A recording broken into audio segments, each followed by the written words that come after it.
Nah oke guys, jadi hari ini aku nemuin, ini adalah gorengan terenak sejampang Kulon menurut aku ya.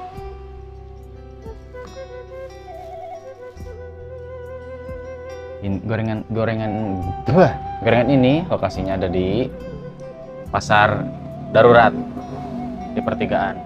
Nah, ini tuh selalu gorengnya tuh dadakan, panas-panas, jadi enak banget.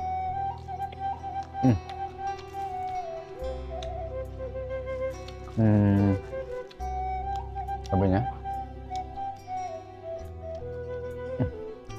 bener-bener mantap.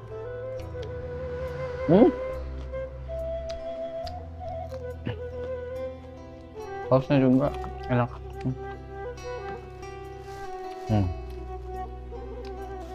Gorengan itu banyak, cuman karena aku sukanya misal sama jahu, jadi ini aja.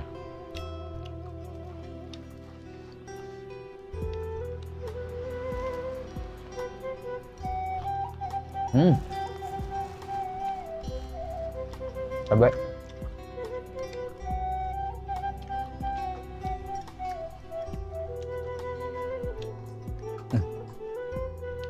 Enak banget.